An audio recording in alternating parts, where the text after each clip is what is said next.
I'm now back in Maui for the Atlantis Submarine Tour. Sleep 18. Number for the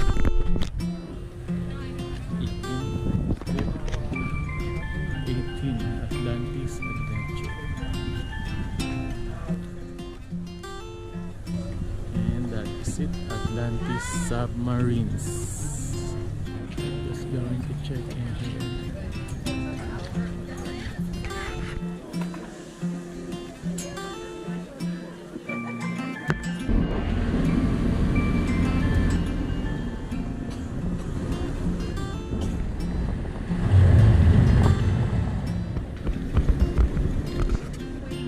Traffic here. We have our cruise ship in town. I think you guys are all from the cruise ship, so you're well aware of the tender transit back and forth. Clip it from the D-ring.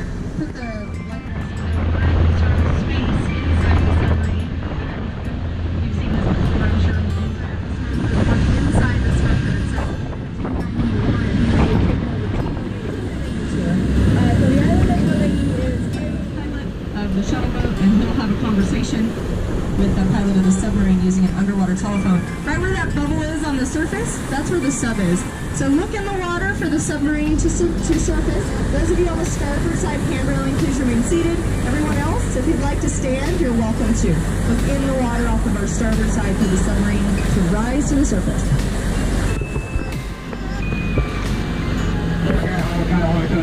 Look offshore, you gotta see the sub.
Latest number of 492 Captain had a big blue bubble. Aloha. Today, very nice. Back yet. Welcome aboard the $7.5 million Atlantis number 4. We're going to be diving here very shortly.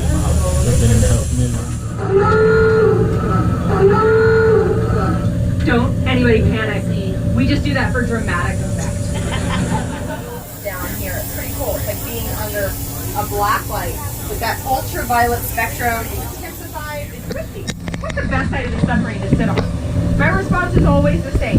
The inside is by far the best side of the submarine. The first stationary underwater feature is coming into view on our starboard side. Starboard side, you guys are getting the first views of the South Patch Reef, our first underwater. Really cool view here of the South Patch Reef. This is a large plate coral reef. The way the coral is growing, it's basically stacked. Waters like this, where the sunlight really can't penetrate as easily as it does in shallow water, the corals will spread out. They'll spread out to maximize their exposure. It's also a very shallow formation, or not a very shallow, a very delicate formation of coral. So if this coral were to grow like this in shallow waters, it would be easily trampled, easily broken apart, scraping algae off the surface of the coral. So algae will grow on the coral, and that can smother down. You'll see a real awkward looking fish kind of wavering back and forth in the water. That's called a giant porcupine fish. Giant porcupine fish, portside, that awkward looking fish, bright, vibrant colors that you see so easily at the surface, or if you've been to the aquarium or you've seen documentaries with this coral really lit up, you'll notice that the coral is very bright and colorful. Starboard side, there's that first artifact. The ship anchor dates back about 150 years. Port side, we're going to see one in just a minute. Yeah, if you look down, people are often surprised by how different things look down here.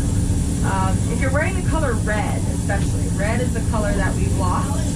Yeah, so if anyone's wearing red, that color is now faded into more of a purple. Resting in the cave on the reef, so we'll see that on the starboard side, hopefully. If it's still there resting, we should be able to see it. We have these great external lights on the outside of the submarine, so when we get close enough to something, the range of those lights will illuminate, then we'll turn the lights on and be able to see things a little bit better and a little bit truer to their natural colors, right? The way you would see it at surface. All right, nice. Here we are, starboard side, beautiful views. These really cute little yellow square fish with long black and white snouts, which are called long-nosed butterfly fish, or lao, really, really nuku nuku. Oh, there it is. Yeah, the shark's in the cave still. There it is. Wow, check it out. Starboard side. Starboard side, the shark is still resting there in the cave. Little white tip reef shark, just resting. That's what they do. They just kind of hang out, take a nap. Yeah, it's awesome. Where'd the eel go? Where did the eel go? Good question. The last time I saw it, it was hanging its head down from inside that. Did you see it? Yeah, oh, okay. Okay, so we did see it on the starboard side. Perfect. Okay. So it was hanging its head down in that same cave where the little shark was. Perfect. Oh, what's that? Now there might be more Stonefish. eels on this reef. We do tend to see an eel on the top of the reef. I've seen him quite often poking his head out of the top of the reef. So look on top of the reef as well. See, wow, look at this huge bluefin trevally swimming down the starboard side. This bluefin trevally is a more feared and effective hunter than the shark. Wow, awesome. This is the Carthaginian, the mighty, the majestic. Built in 1920 in a shipyard in Germany. She sailed the Baltic Sea for 50 years when it was above water as a maritime museum. So I'll let you guys take a look at that. And then on the back side here, we have a few images of our sinking process. I'll pass that down the port side. Please pass it back up the starboard side when you guys are done with it. And starboard side, here we go. Yeah, beautiful views here of the Carthaginian. So big. Very nice. Got those lights on. So we're really illuminating the side of the ship, bringing back some of those natural colors. That rare sponge species there. Yes. I think the scientific name is Squaris pantus, something of that nature. Beautiful views of the cargo hold. That's a large rectangular cutout at the top of the ship where the cargo was lifted and lowered. Now in 1970, she was decommissioned, right? A sailing cargo ship in 1970 really wasn't worth much. With the advent of containerized shipping, the ship was no longer useful, and it was purchased by the Lahaina Restoration Foundation. That's a little nonprofit here in Maui. They bought the ship, they sailed it from Denmark, it took them 105 days to make that journey, and for the next 30 years she served as a maritime museum. So she was all gussied up to look like a whaling ship from the mid-1800s.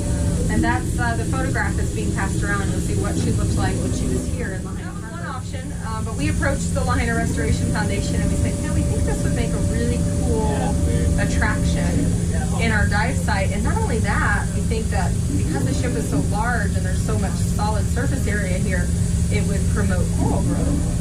So we purchased the ship from Lahaina Restoration Foundation in 2002. We paid $1 for this entire steel sinking ship. I mean, to be fair, in today's prices, it would be more like $2, okay? You know, inflation and all. But still, we got a pretty good deal on the sinking ship. And we spent the next several years, and probably $300,000 thereabouts, preparing the ship for her watery grave. It's tougher than you might think to sink a ship on purpose. When ships sink accidentally, they become artificial reefs eventually, right? But in the process, a lot of damage can be done to the coral and to the marine life. Because when the ship sinks accidentally or runs aground, it, in many cases, damages coral in the process by hitting it. And anything that's on that ship, right? Any of the cargo that it's carrying, the cleaning supplies, the fuel, the lubricants, the oil, any of that stuff 10 years ago. The marine biology department, they keep coming out. Here on the seafloor, we wanted to have an attraction for our passengers, and we wanted to provide home for coral, and that's what we've done. And this is something that is happening in many places in the world. This concept of artificial reefing, it's not new. It is being practiced in many places in the world where corals grow. Because over time we're losing our corals. Our corals unfortunately are very sensitive, and they are very subject to the environmental changes going on our planet. And over the past 30 years we've lost 50% of the world's corals. 50%, yeah, pretty staggering statistics. But by doing things like this, you know, by providing more real estate for corals, we're hopeful that we can bring corals back to areas where they previously were. So you'll see artificial reefs in Hawaii and in many places in the world where corals grow as an attempt to just provide more real estate, more habitat for those corals. Now you guys can help out as well. You know, if you plan on going snorkeling while you're here, make sure that you're mindful of the coral, that you're not touching it or stepping in or kicking it. Any slight touch can really damage the coral. It's very sensitive. And using the right sunscreen is always a good idea. You know, when you go in the ocean, make sure your sunscreen is reef safe for landing. Oh my gosh, there it was. 133 feet on the bottom. Snap a photo of the depth gauge or what it looks like outside of your viewport. While we're down here, we do have a special tradition, a romantic tradition. I know many of you came on board today with a loved one, a sweetheart, someone you're crazy passionate about. Maybe even your husband or your wife. Why don't you turn to that special someone, look them deep in the eyes and give them a kiss. This will be the deepest kiss that you'll ever get. Told them we're ready to begin our ascent. Matt told Tito to ascend no shallower. The reason that we don't just shoot up to the surface whenever and wherever we want to is that we don't have a periscope. We have no way of knowing if there's anything above us. So rather than just ascending wherever we want, giving some unsuspecting kayaker the ride of his life, we have to call ahead. We have to make sure the coast is clear. And that's what we're doing. We're waiting for a visual confirmation. Now once we're seen from the surface, Matt will call down to Tito and let him know, and then Tito will open high pressure air valves located on his right shoulder here. We have six air ballast tanks on either side of the submarine. And right now, those air ballast tanks are flooded with water to give us the weight that we need to submerge the submarine in order to ascend. We force that water out using the high pressure air. So it'll get a little noisy. You'll hear the high pressure air. You'll see bubbles all around the side of the sub. And before you know it, we'll be bobbing at the surface in our dive.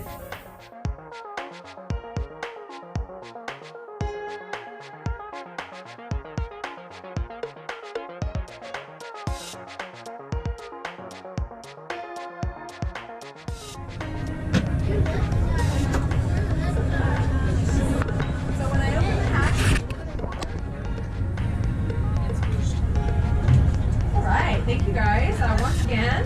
Now what we're doing now is getting our hatches open. We'll get our handrails in place. Give you some easy tips for disembarking the submarine. Easy way to do it. What we'll do here, guys, is we'll turn to our right to exit. Turn to our right to exit. So those of you seated on the port side, when you turn to your right, you'll exit out the forward hatch. You'll come to the very front of the submarine. Folks, I'll be riding ashore with you on the Holokai. If you have any last minute questions, comments, concerns, you want to tell me how much you want.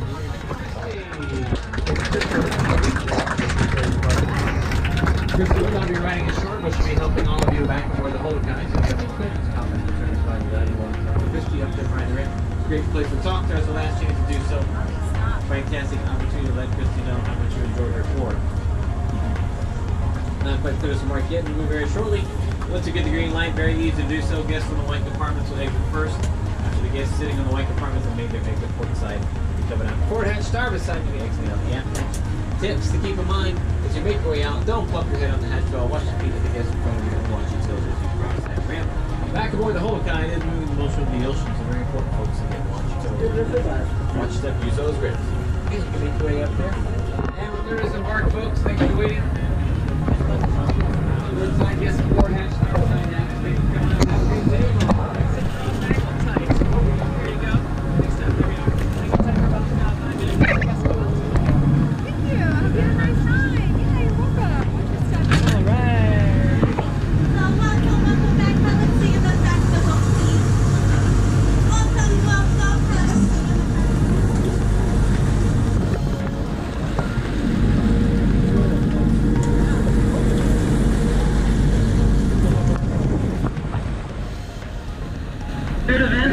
5 Atlantis, 4,500 is good. Fastest line sport, last time 150 feet of depth.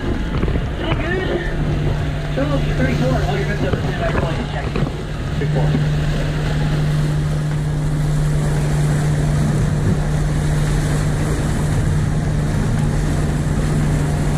Looking positive, clear on engaging vertical thrusters.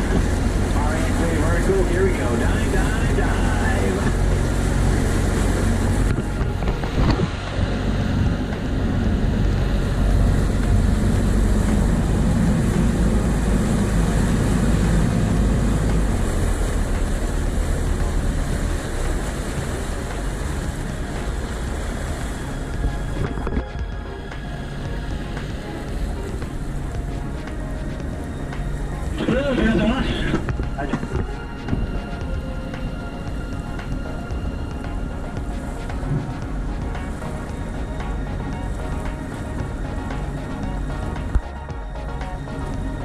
Forward to the logo, let us go down nicely. 355, 2 double and switch down towards alpha and green dive. 5, couple go down, switch down, alpha.